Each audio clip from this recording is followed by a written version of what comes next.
There's a certain kind of quiet that falls in a house when it's truly, finally at peace. It's not an empty quiet, it's a full one. It's the sound of contentment.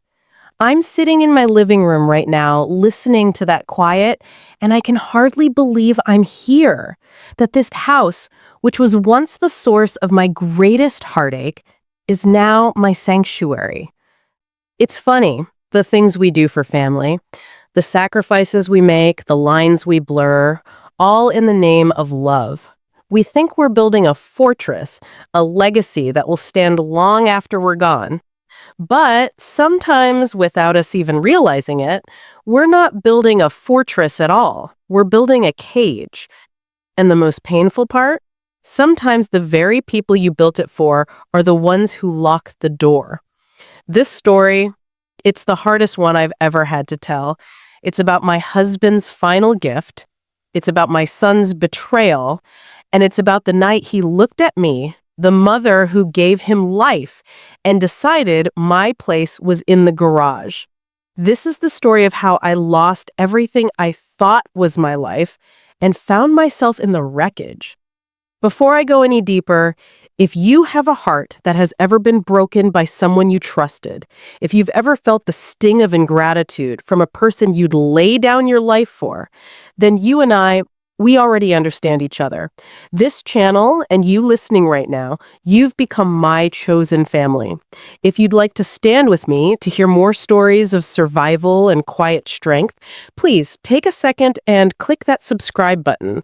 It would mean more than you know. Thank you, sweetheart. My story doesn't start with a house. It starts with a man. His name was Frank.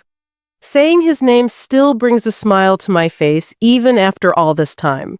Frank wasn't a movie star or a CEO. He was a mechanic.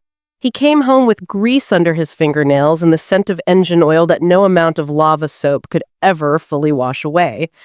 But let me tell you, that man could fix anything. A squeaky door, a broken radio, a little boy's shattered toy, my worried heart. He had these big, capable hands that were surprisingly gentle. We met in high school. He was a year ahead of me, the quiet boy in the back of the class who drew beautiful sketches of cars in his notebook. I was the chatty one, always getting in trouble for talking. Somehow, it worked. We built a life, brick by brick, laugh by laugh. It wasn't always easy. Money was tight, but we had each other. We had our son, David. David was our miracle. He had my Frank's kind eyes and my stubborn streak. Oh, he was the light of our lives. I remember Frank coming home from a double shift, dead on his feet, but he'd still get down on the floor and play cars with David for an hour. He'd say, "Martha, we might not be rich, but we're giving him a childhood he'll remember." And he was right. Then the cough started. A little thing, really. Frank thought it was just a cold that lingered. But it got worse. The diagnosis, lung cancer. It felt like the world dropped out from under us. The strong, steady man who fixed everything was suddenly so fragile. I held his hand through it all, through the chemo that made him so sick, through the slow, painful fading. The last thing he said to me, his voice a thin whisper, was, "You take that money, Martha. You build a happy life. Promise me." And then he was gone. The grief. It's hard to describe to someone who hasn't been through it. It's not just sadness, it's a physical presence. It sits on your chest when you wake up. It follows you around the house, a constant, silent companion. The house we had shared for 30 years was no longer a home.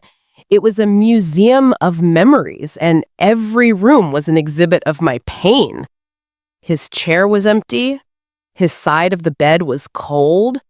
I'd set the table for two out of habit and then remember, and the silence would scream at me. For months, I was just going through the motions. I was a ghost in my own life.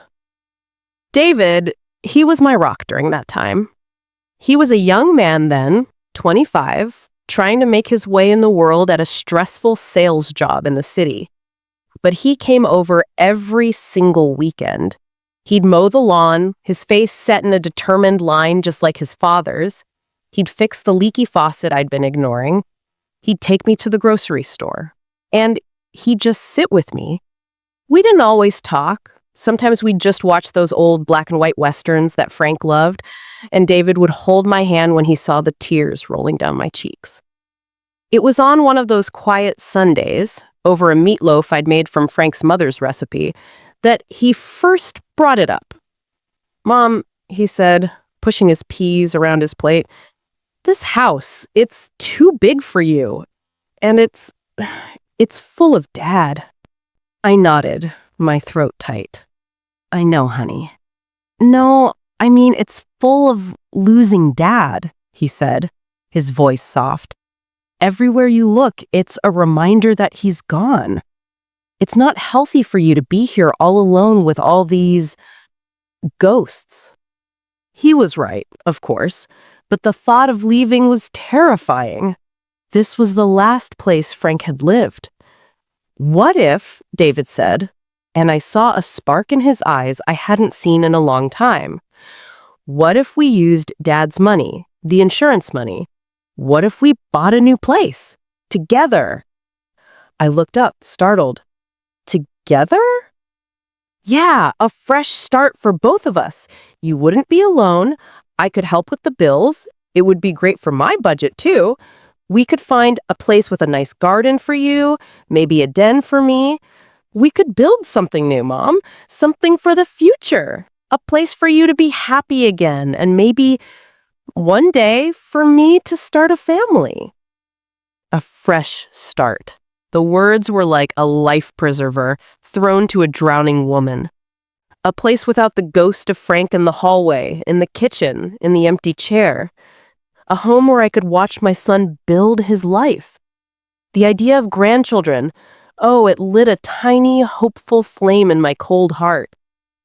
You would want to do that? With your old mom?"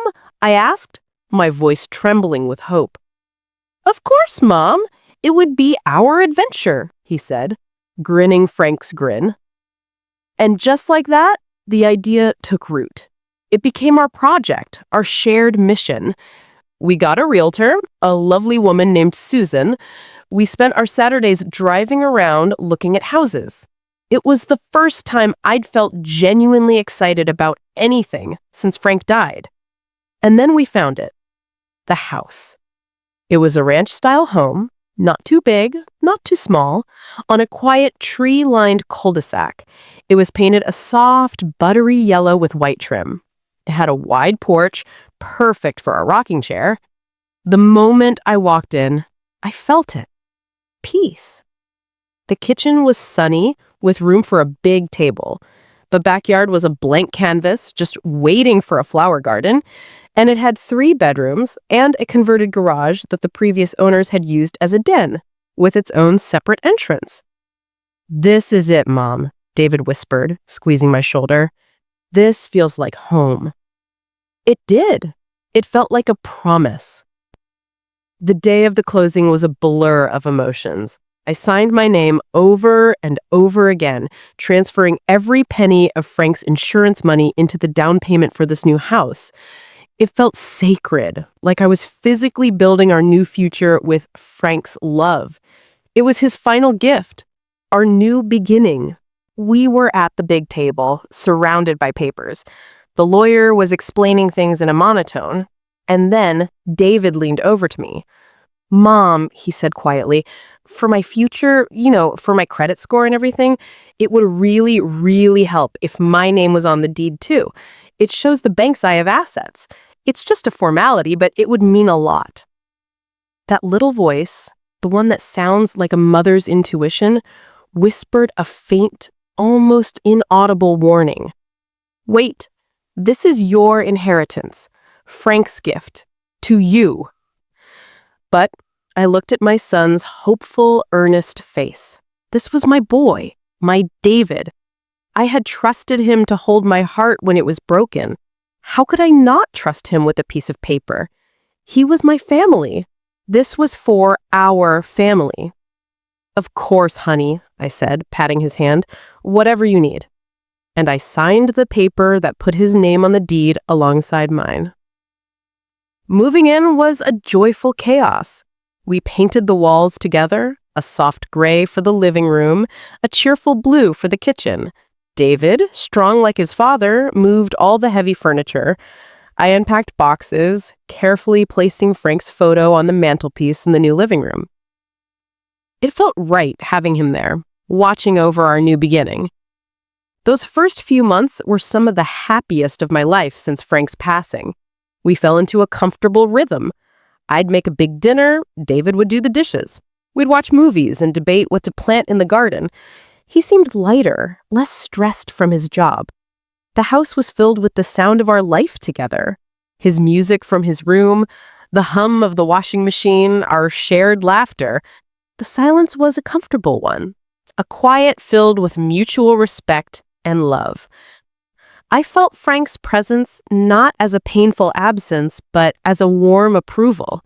You did it, Martha. I could almost hear him say. You built a happy home. I had never felt more secure, more certain that I had made the right decision. I was building my new life on a foundation of family. I had no idea that the foundation was already cracked, and the first tremors were just about to begin. The first tremor had a name, Chloe. David started dating her about a year after we moved in. I was, of course, delighted. A mother always wants her son to find someone special. He was giddy when he told me about her. A lawyer, smart, beautiful. He couldn't stop talking about her. I can't wait for you to meet her, Mom, he'd say, his eyes shining. I'll never forget the night he brought her home for dinner. I'd spent all day cooking. My famous pot roast, mashed potatoes, green bean casserole, a fresh apple pie. I had even put on a nice dress. When she walked in, I understood why David was so captivated. She was stunning, impeccably dressed in a tailored pantsuit, her hair perfectly styled, her makeup flawless. She carried herself with a confidence that bordered on arrogance. You must be Martha, she said, extending a perfectly manicured hand. Her handshake was firm, businesslike. She didn't call me Mrs. Wilkins. She didn't wait for me to suggest she call me by my first name. It was just Martha, as if we were peers, or worse, as if I were an employee. Throughout dinner, she held court. She talked about her cases, her expensive vacations, her opinions on politics and art. David sat beside her, nodding, absorbing every word. When I tried to interject with a story about David as a little boy, she gave a polite, thin smile and said, "How quaint," before turning the conversation back to a gallery opening she'd attended. After they left, David was buzzing.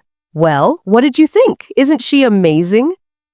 She's very impressive, honey, I said carefully, stacking the plates. It was the truth. She was impressive. But I didn't feel warmth. I felt assessed and found lacking. That dinner was the turning point. Slowly, almost imperceptibly at first, the dynamics in our home began to shift. Our weekend routines, our sacred mother-son time began to evaporate. Sorry, Mom, Chloe and I are going to a wine tasting. Chloe got us tickets to a play. Chloe's friends are having a brunch. I'd smile and say, of course, dear, you two have fun.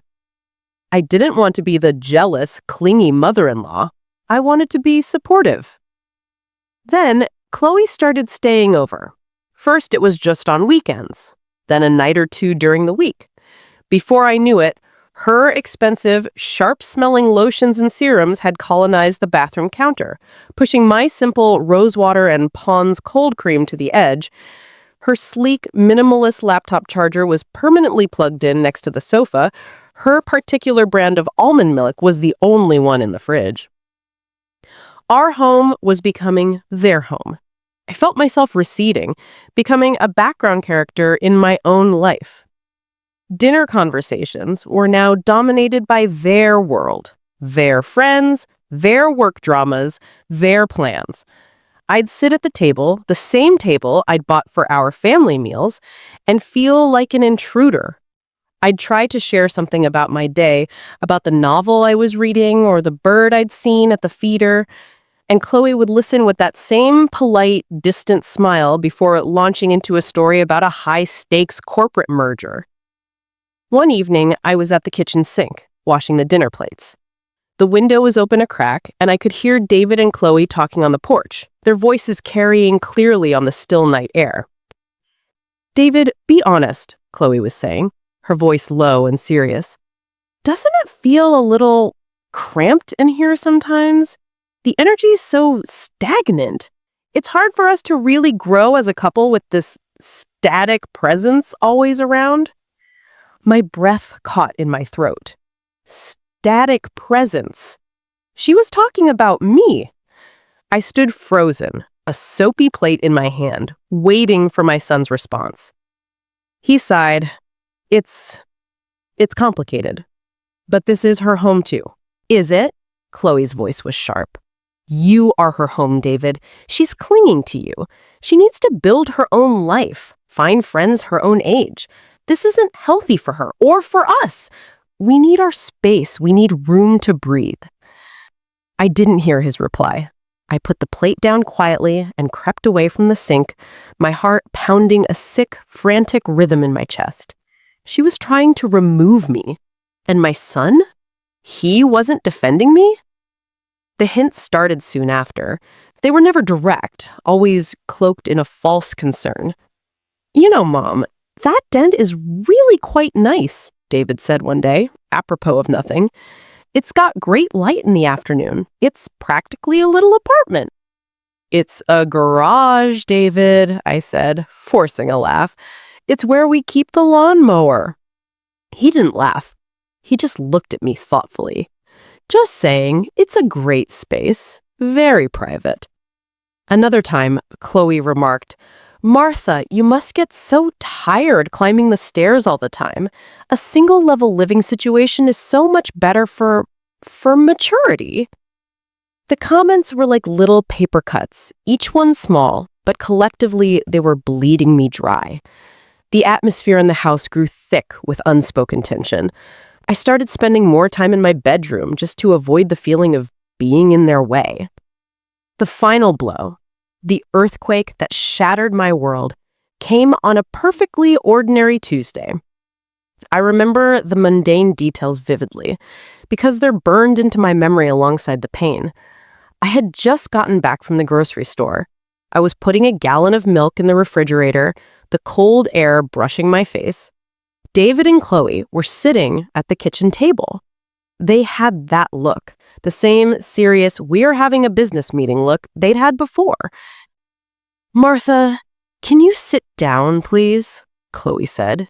It wasn't a request. It was an instruction. A cold dread trickled down my spine.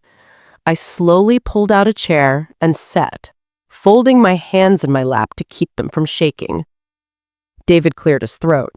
He was clutching Chloe's hand under the table, his knuckles white. He couldn't meet my eyes. "Mom, Chloe and I, we have some amazing news." He took a deep breath. "We're deciding we're going to start trying for a baby." A baby? A grandchild? The thing I had secretly dreamed of since the day we moved in. But the joy I should have felt was instantly strangled by the tension in the room. This wasn't a joyful announcement. This was a preamble. "Oh, that's wonderful news," I stammered, my voice thin and reedy. I tried to inject genuine happiness into it, but it came out sounding forced. "It is wonderful," Chloe said, her voice crisp and efficient. "And with a baby, we're going to need to think practically about space. The room you're in now has the best southern exposure and is directly adjacent to ours. It's the logical choice for the nursery." The words didn't make sense at first. They seemed to bounce off my ears. My room? I whispered. David finally looked at me, and what I saw in his eyes made my blood run cold. It wasn't love or hope or even apology. It was resolute. A cold, hard determination. Yes, Mom, your room. We've decided it will be the nursery.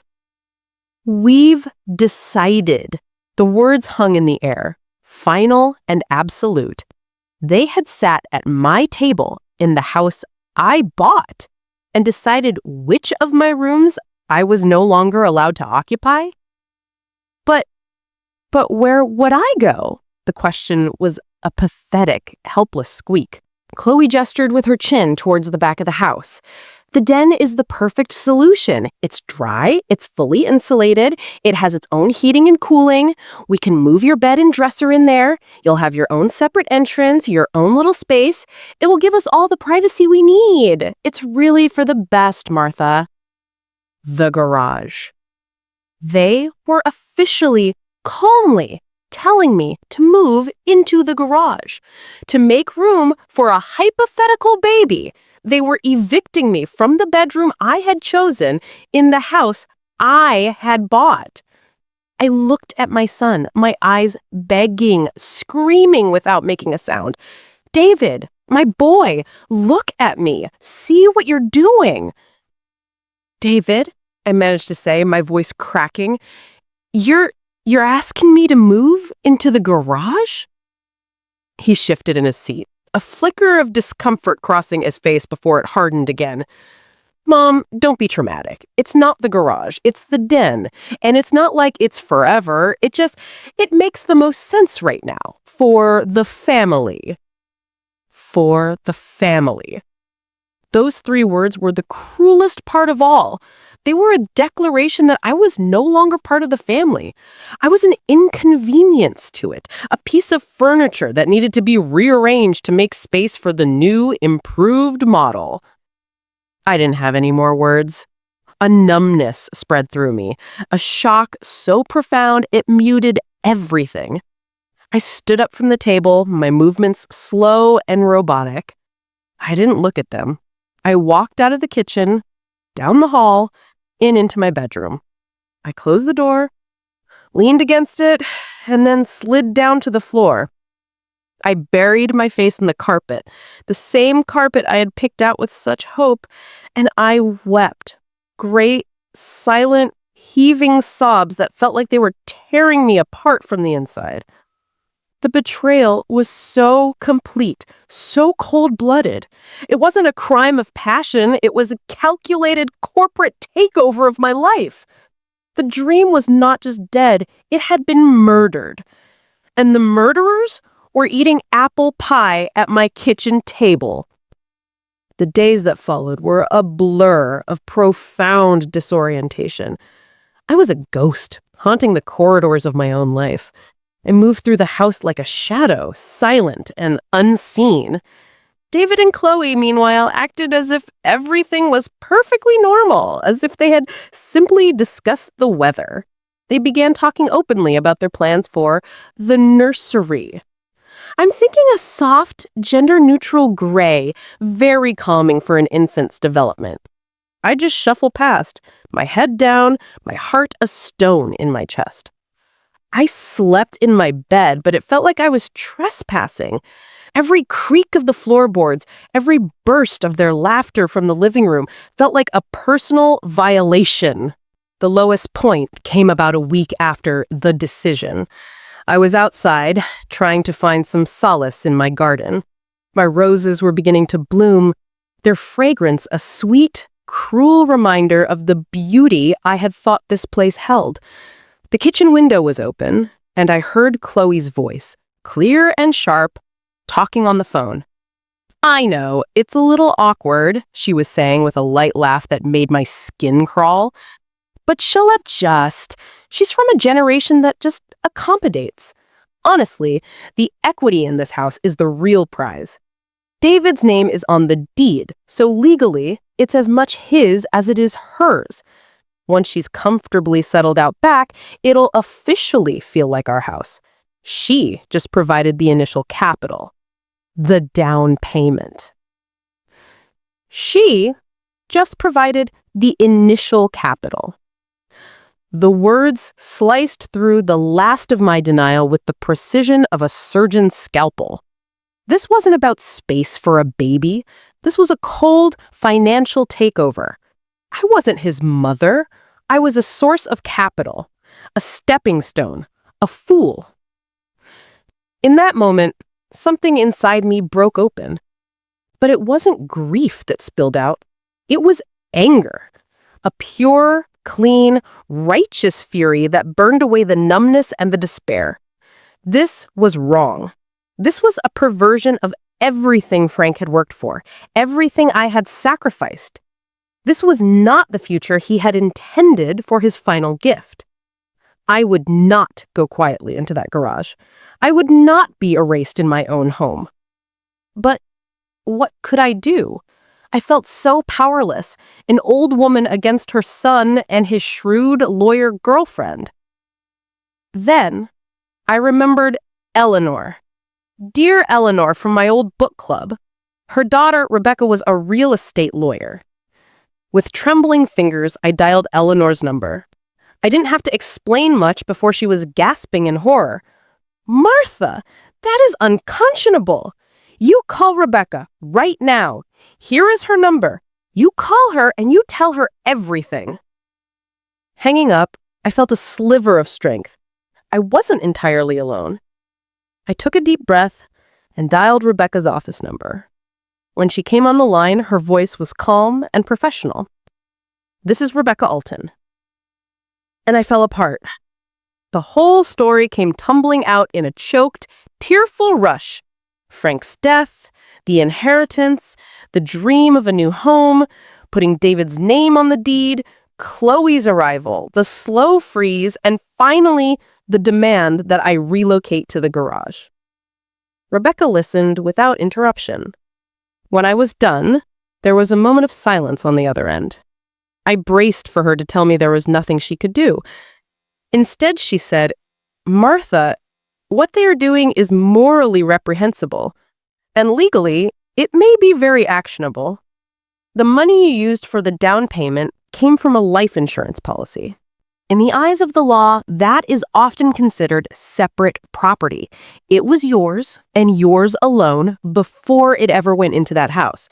The fact that you can prove with a paper trail that every dollar of that down payment came from your separate funds is incredibly powerful. We can make a strong argument for a resulting trust or an equitable lien. In simple terms, we can go to court and argue that the house is rightfully yours, and David's name on the deed does not entitle him to half of the value you brought into it. I clutched the phone, tears of a different kind now, tears of hope welling in my eyes. You mean there's a chance? There's more than a chance, Martha, Rebecca said, her voice firm. But we need to be smart. We need evidence. I need you to gather every single document you have related to Frank's life insurance policy, the bank statement showing the deposit, the check you wrote for the down payment, and the closing documents from when you bought the house. Gather it all. And Martha, do it quietly. And so I became a spy in my own home. While David and Chloe were at work, I pulled out the dusty filing boxes from the top of my closet. My hands shook as I sorted through the papers. But this time it wasn't from sadness. It was from a fierce, burning resolve. I found the life insurance payout statement. I found the bank records, a clear line from the insurance company to my account to the title company. I found the closing disclosure with my signature and David's right beside it. I took it all to the public library and made copies on the creaky old photocopier, hiding the originals in a new, secret folder under a stack of sweaters in my bottom drawer. I felt a strange sense of power.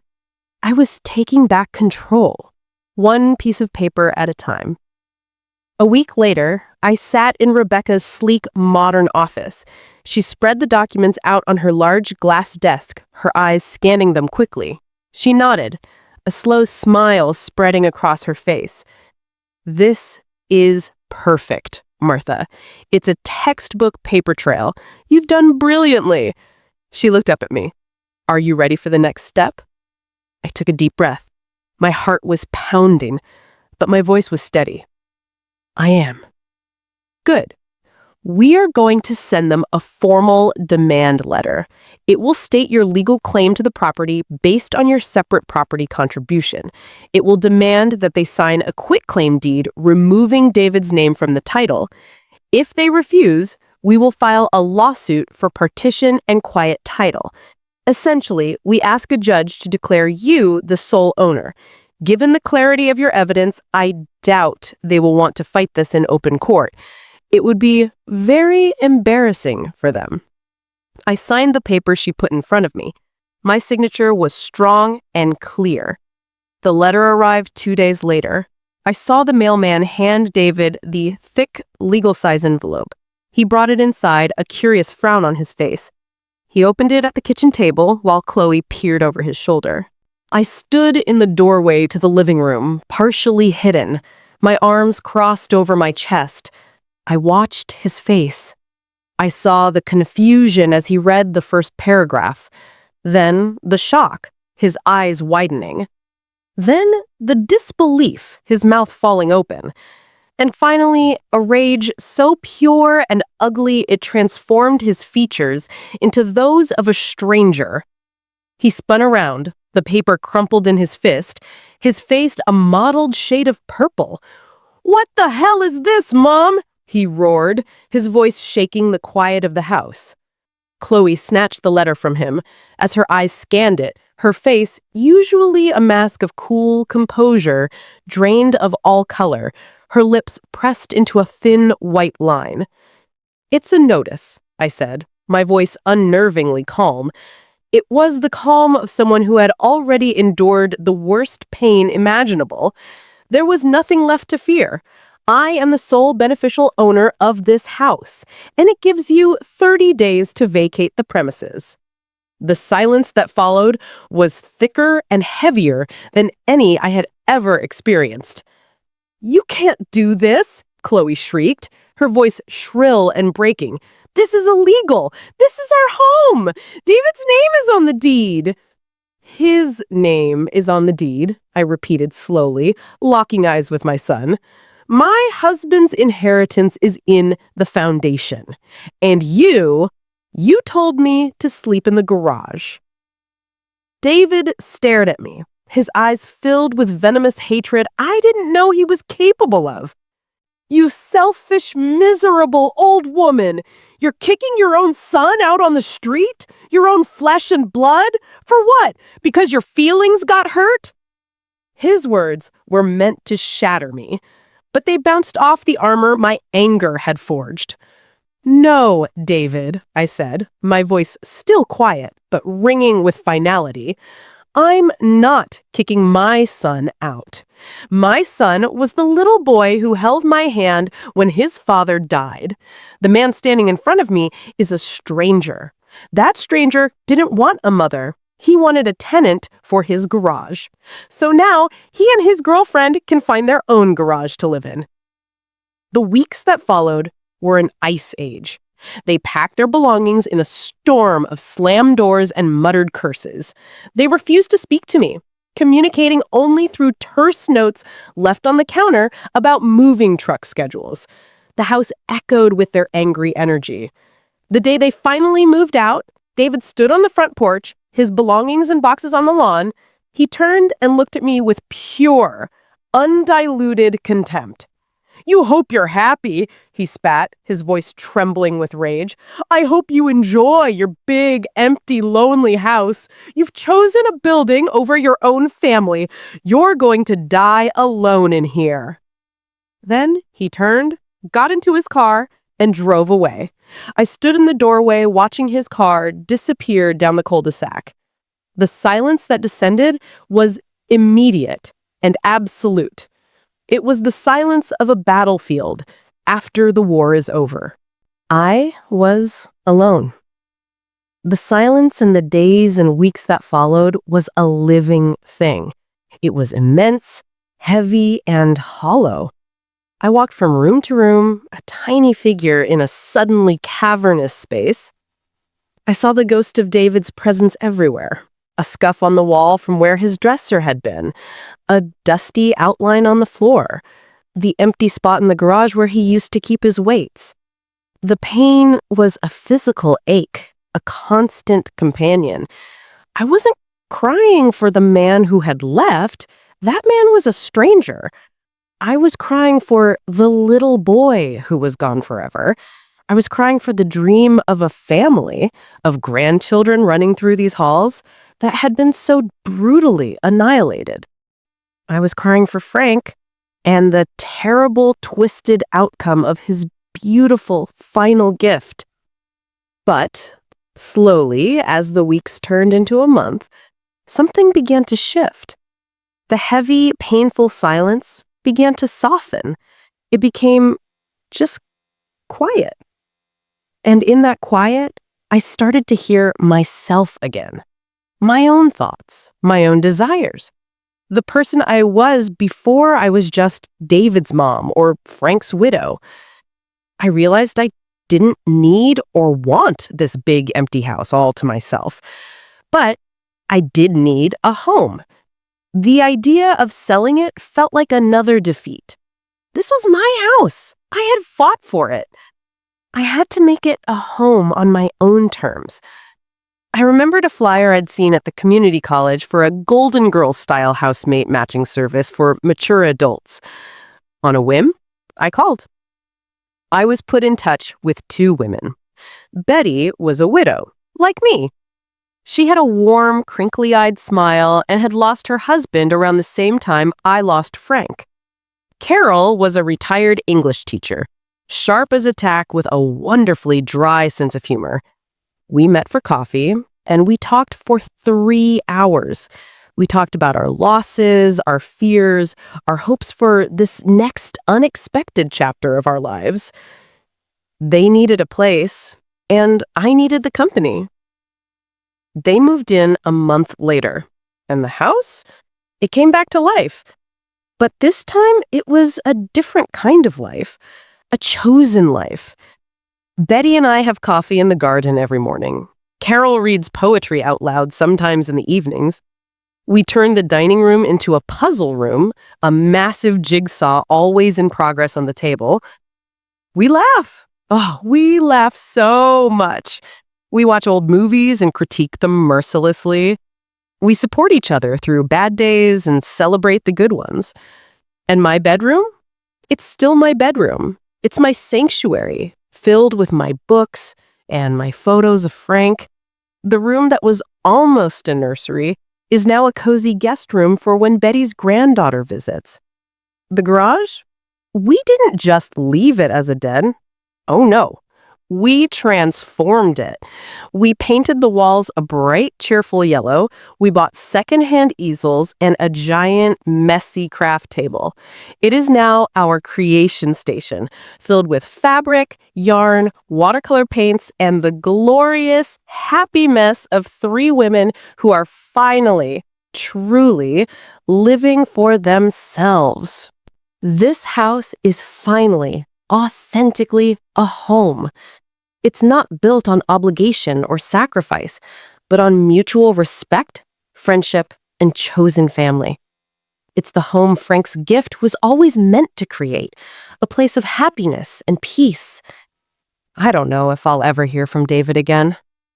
That loss is a scar on my soul, and I suspect it will ache when it rains for the rest of my life. But I learned the most profound, painful, and empowering lesson. Love should not require your own annihilation. The highest form of love, sometimes, is a boundary.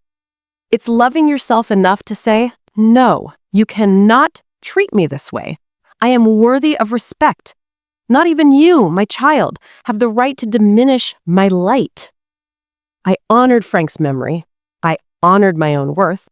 And in this warm, lively, happy house, surrounded by my sisters of the heart, I have finally, truly found my healing. If you've stayed with me until the very end, thank you. Truly. Telling the story has been like finally opening a window in a room that's been sealed shut for years, letting in the fresh air. Maybe you're in a room that feels sealed shut right now. Maybe you're facing a betrayal that takes your breath away. Maybe you're being taken for granted by someone you love. I'm here to tell you from the other side that your peace is worth fighting for. Your story matters. Your home, whether it's a house or the peace inside your own heart, is worth defending. If my story touched you, if it sparked a memory or a feeling, please let me know in the comments below. Share your own story. Let's be a community for each other, a place of support and understanding. And if you want to walk with me as I share more chapters of life, healing, and the lessons we learn the hard way, please hit that subscribe button and ring the bell. Your support means I can keep talking and keep healing.